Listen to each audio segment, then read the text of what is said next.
name's John Will. I own Black Belt Studios, which is a mixed martial arts academy in Geelong, Victoria, Australia. The two main systems I teach are shoot fighting, which is a stand-up system, and Brazilian Jiu-Jitsu, which is a ground domination system. My background in martial arts was basically Taekwondo and Goju Karate, which I started when I was a teenager.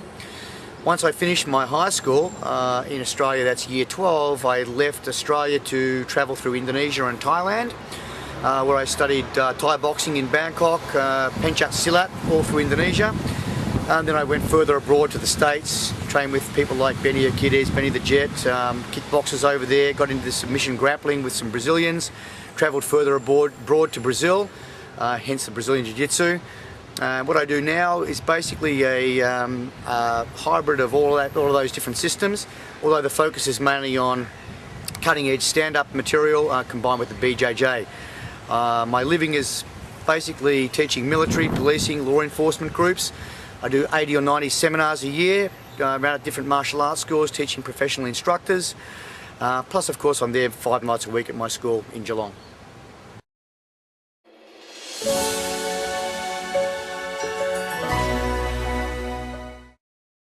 I started martial arts really the reason I got into it, I guess I was, like many people, I guess I was bullied when I was a young child. My father was a police officer, so we were on the move all the time. So I was kind of like the new kid in school wherever I went in my formative years when I was 7, 8, 9, 10 years old. And being the new kid in the school, the pecking order had already been established, so I was kind of bullied on a little bit. I wanted to learn how to defend myself. I was very not confident. Didn't know how to relate to other kids, so I guess I started taking up martial arts to build my confidence. The fact that I ended up learning how to fight and look after myself was, as it turned out, a complete bonus. But I started initially with amateur wrestling when I was 14 years old. That was just the closest to me and the cheapest, actually, in actual fact. Didn't cost much. It was the local church hall. Did amateur wrestling. And that was slightly before the advent of Billy Jack and the Hapkido movies. So that took my interest more to Taekwondo. Then I was 15, I took up Taekwondo, I got my black belt, and then I took up Goju Kai, which is a Japanese karate system, and went from there.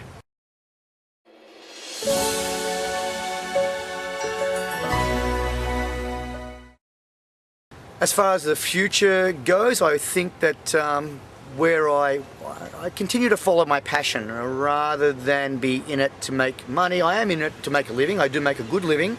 My living's a little unusual in that I don't so much make the complete living out of running a full-time school. Although I have a full-time school, what I love is the diversity. I love teaching other instructors. I like developing new curriculums for very specific groups of people. The curriculums I work out for the Sky Marshals, or curriculums for the military, the US Marine Corps, or for Australian Federal Police, they're all different because they all have different operational requirements and different problems. So I kind of really like coming up with solutions for those problems. So my future's more in developing specific curriculums for certain people. I'm in the formative stages right now of developing an professional MMA curriculum, and a bully buster program for schools that doesn't involve striking and hitting, purely grappling based. So I like I'm kind of into the development side of things. That's where I see my future in the martial arts.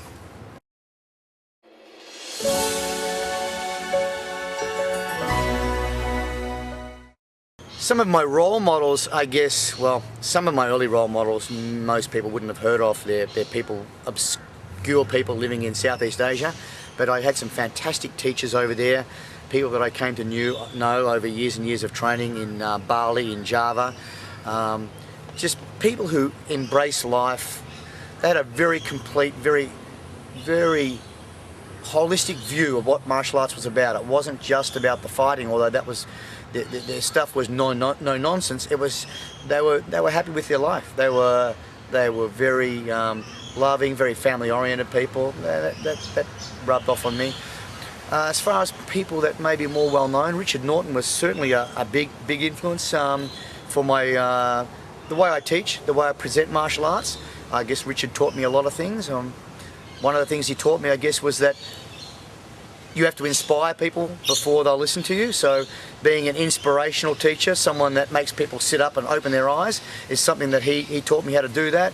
He taught me to that communication skills were equally, if not more important than the fighting skills, and certainly from a teaching point of view. So I think Richard would have to be one of the top people.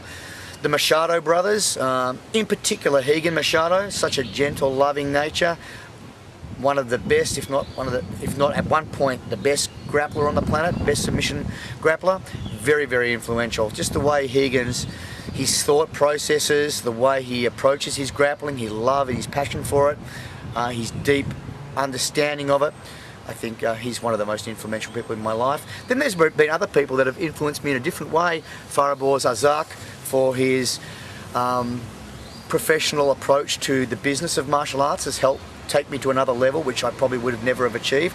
Also Faris Stalievsky, a student of Fariborz, what I have to say. And Faris Stalievsky is also, even though he's a student of mine in terms of the martial arts and the BJJ, he's always helping me, looking after my business interests and trying to get me to another level as a professional instructor. So yeah, there's a lot of people. Chuck Norris is another one. He's just a fantastic guy, although he's never taught me really anything in terms of the physical side of martial arts. Just his wonderful nature, spending time with kids. People can come up to Chuck in the street and say, "Hey, Chuck Norris," and he'll spend time with them. He'll sign their T-shirts and show them a technique. Never too important to spend time with the people that look up to him. So he's taught me that as well. There's so many wonderful people in martial arts. I recommend martial arts training to everybody, not just for the fitness, but for the friendships you make, for the new social circles that you'll find yourselves in, and just for the fun, for the sheer joy of exploration.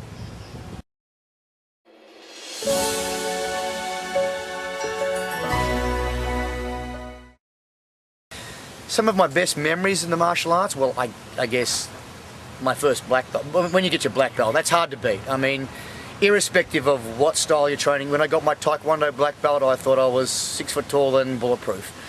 When I got my first black belt in Pencak Silat over in Bali, that took me 8 years of very hard work.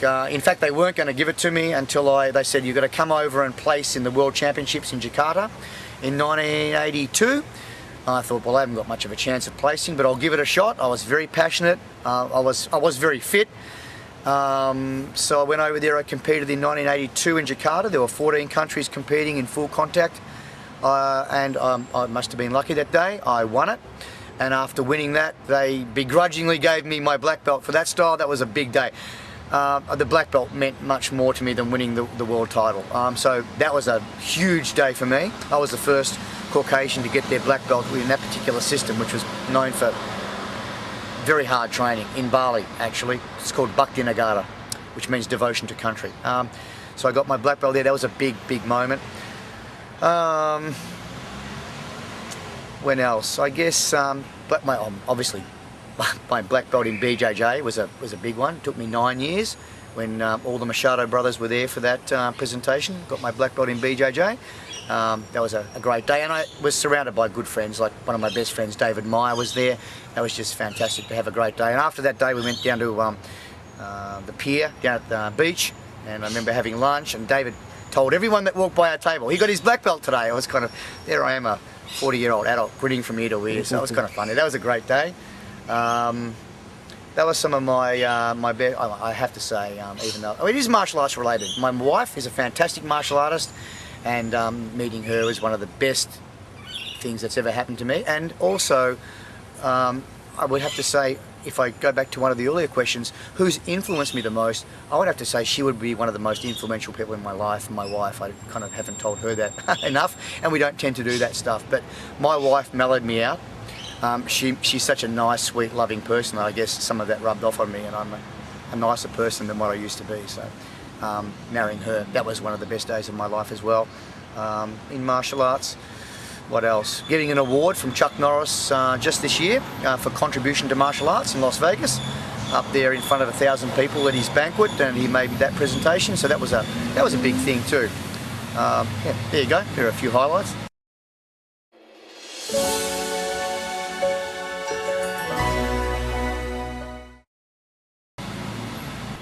Advice for other martial artists: don't stop.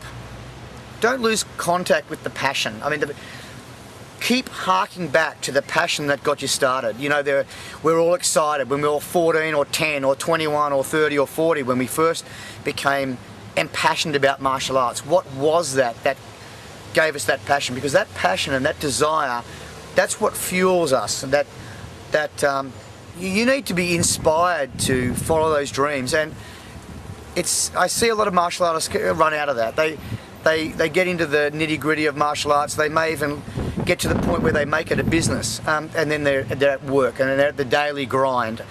So even if you're in the business end of martial arts and you've got a fantastic school of 500 people and you're making a lot of money, don't forget to put some time aside for you. Find a time to either metaphorically or actually put on that white belt and be a student. Always be a student. To me, that's the number one thing in martial arts. If I was just making my living out of a martial arts being a teacher and I was no longer a student, I don't think I could do it. The number one thing for me, my advice, be a student always, and it's never ending. There's always so much to learn from other martial artists, other styles, different approaches, learning about better communication, new teaching technologies. The information's out there with the internet, with Google. It's all there for us nowadays. Martialsolutions.com, fantastic stuff. Martialinfo.com. These are places you can go to. There are a wealth of information to be had, so there's no excuse for lack of information. Get out there, learn, be impassioned, keep that desire and that fire in the belly going.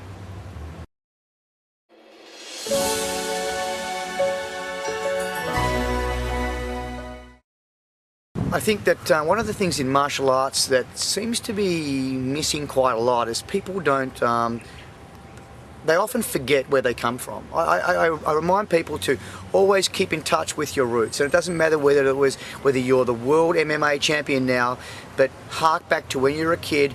Remember that old Taekwondo guy who was your instructor, who got you inspired and got you that first black belt. Well, perhaps without that person's help, you wouldn't be where you are today. So I always like to go back and thank the people. You know, remember who got you where you are, and that's been a whole series of people. And it goes beyond just the people who taught you. It goes to your family who are supporting you. It goes to your students. I mean, without our students, wow, you know, our students keep us going. They push us to get out there and learn and become better instructors. They're teaching us how to be instructors every day. So thank you to all those people who have helped me throughout my martial arts life and my martial arts career. Surprise to me, my mum's still sending me job applications in the mail, waiting for me to get a real job, and I've nearly retired. Not that I will ever do that, but I'm financially nearly ready to not need the money anymore. So thanks all those people and my family and my students. You're the greatest.